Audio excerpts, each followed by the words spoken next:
This video will discuss how language oppresses by looking at some historical examples and some modern examples. To begin, it's important to understand language in North America in the past and today. So in the 15th century, there were around 300 indigenous languages. When European contact was made and Europeans began to wipe out indigenous populations, slowly populations and languages disappeared. So today there are about 150 spoken languages from indigenous populations in North America. Now on its surface, it's obvious why this is problematic, but if we think about linguistically why this is problematic, we can zero in on the issue of language itself. So there's something called the Sapir-Whorf hypothesis that discusses how we understand language to understand our perception of the world. So for example, I'm recording this video in Grand Forks, North Dakota. I have a lot of language to describe snow living in Grand Forks, North Dakota. I have a lot of vocabulary and I have sentence structures to describe snow. This might not be true for climates and populations that don't ever see snow. So you can see how our language affects our perception. We'll talk about this a little bit later when we talk about some modern examples of language oppression. But when languages die out, we lose that culture's ability to describe themselves and to understand their perception of the world. This is also related to Native American boarding schools. So on March 3rd, 1819, the Civilization Fund Act ushered in assimilist populations according to Marionette Pember. And so this lasted from 1860 to 1978. So this is recent history.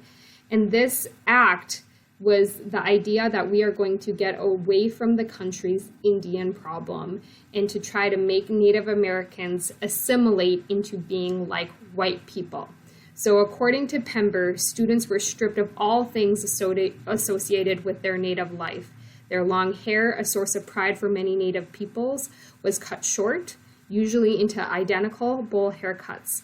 They exchanged traditional clothing for uniforms and embarked on a life influenced by strict military-style regimentation. Students were physically punished for speaking their native languages.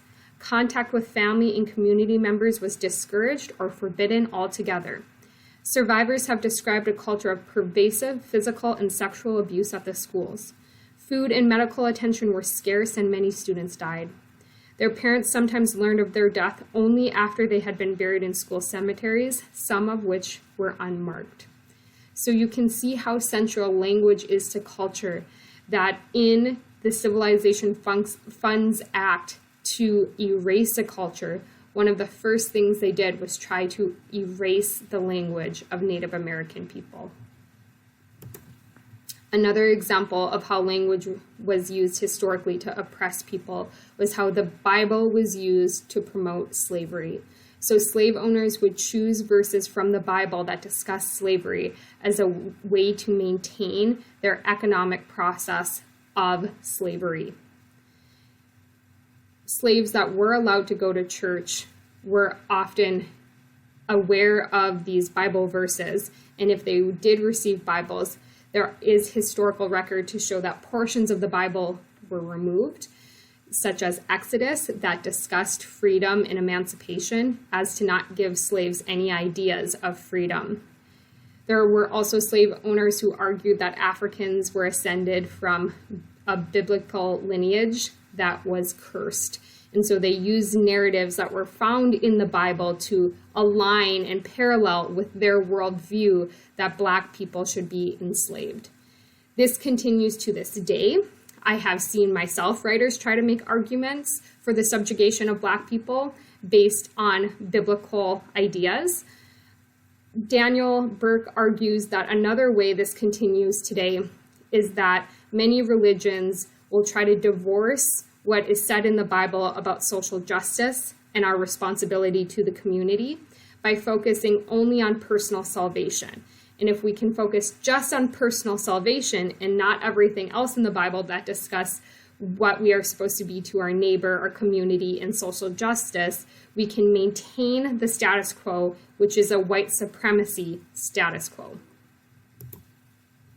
Another way language is oppressive is language that promotes sexism. So I have a few examples here. The female doctor or the male nurse. So gendering items is a way to show stereotypes. Most doctors are male, most nurses are female. So by adding a gender, you are looking at the so-called uniqueness of that person by adding a gender to that item. The universal he, so describing all people, including women, as he or men or mankind. The use of Mr., Mrs., Miss, and Ms. So if you see there's only one Mr. for men, while there could be Mrs., Miss, or Ms. for women. Why is this the case? Because women are thought about and judged and in their relationship to men. And so the marital status of a woman is very important for the public to know because they are thought about and considered only in their relationship to men, whereas men have their own identity and stand alone, so they only need the Mr. When you look at how women are described in the media, referring to politics, there's often a focus on family appearance, work-life balance, if they smile enough, whereas the articles written about men often deal with policy, agenda items, things like that. So women are treated very differently than men in the media. Oftentimes women in the media will be described as the wife of someone. This again erases the identity of that woman, whereas you rarely see a man being described as the husband of someone in the media.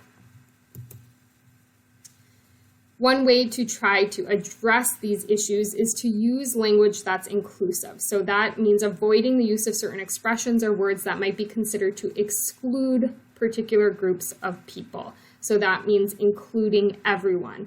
And so this generally means avoiding ableist, homophobic, or transphobic language. And if you aren't aware of what all those terms mean, it's okay. You can always look it up. Again, this is only an introduction to inclusive language. But one example of ableist language is using language that is prejudiced against mental health conditions. So if you are talking about someone in a negative way and using a mental health condition to describe them in a pejorative way, that would be an example of ableist language. It might seem like inclusive language just means avoiding words or avoiding certain expressions. And it's definitely true that you want to avoid saying a slur or something that's outright homophobic or racist. But inclusive language also must be understood in context. And so we'll look at a couple of modern examples of what this means. One issue is the idea of Black Lives Matter versus All Lives Matter. Now, on its surface, All Lives Matter might look like an inclusive phrase because all lives matter, right? So why would that not be an inclusive phrase? Well, activists who are trying to bring awareness to the fact that Black people in this country are incarcerated, arrested, murdered, beaten at a higher rate by authorities than white people are using the phrase Black Lives Matter to bring basic awareness to the fact that Black Lives Matter. So if someone says all lives matter, they are erasing this particular problem for this particular group of people that's happening. They're erasing the conversation that activists are trying to have.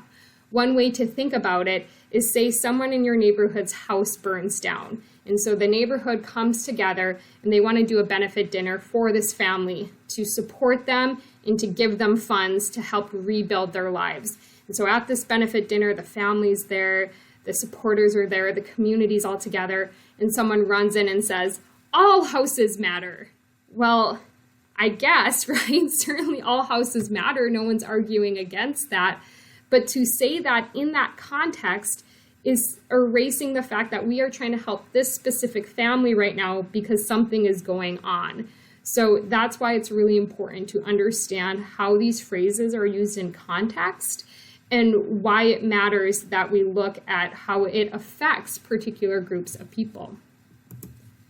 Another example of how language is oppressive today is the use of passive voice to hide guilt. This is connected again to the Sapir-Whorf hypothesis that says how we use language affects our perception of things. So the first sentence here is passive and the second sentence is active. George Floyd was pronounced deceased at the scene. The second sentence, police officer Derek Chauvin killed George Floyd. How do you see those sentences differently when the action or the subject is present in the second sentence, whereas the subject, Derek Chauvin, is absent in the first sentence? We look at those sentences very differently, and we have a very different idea of what happened based on the use of passive voice and active voice. And this is very common in the media, that when news outlets will talk about violence, particular racial violence, they will use passive voice to hide the perpetrator of who is doing the racist action. So what can we do about all of this information? The first is to learn history and context. So we all have a lot of learning to do. Our education system touches on some histories, but it is mostly a white history that we learn. And so if we aren't learning about Indigenous history and Black history and Hispanic history and Asian American history, we are missing out on so much information that is important for us to be civically engaged people and to be empathetic people. Let marginalized groups of people discern for themselves what is offensive or not and respect their views. So right now we're having a lot of conversations again about Confederate flags and Confederate statues. And some people will say, these are just representations of our culture, we're proud of being from the South, etc. And then the majority of Black people are saying, these are representations of when we were enslaved and when we were violently oppressed. And that's what these mean to us. And so we need to listen to the people who are affected by these decisions and statues and flags and respect those views. This is often true when it comes to things like logos and sports names too. People will say, well, I mean to celebrate the culture, but if the culture itself is saying that this is not a celebration, we need to listen to their viewpoints and respect them. And finally, when you know better, do better. So this is a famous quote from Maya Angelou. And basically, we need to think about the fact that we are all part of a system that uses language in an oppressive way. So sometimes when people start learning about language oppressive, they can feel frustrated and overwhelmed, like, oh, I can't say anything anymore, everything's offensive. And if that's how you feel, it should be pretty obvious then how systemic this problem is, because yes, language oppression is everywhere, and we need to do a much better job of addressing it and thinking about it and learning about it. So we also have to give ourselves the chance to learn and do better when we know better. And that's how we can be better citizens, more empathetically engaged, and go forward.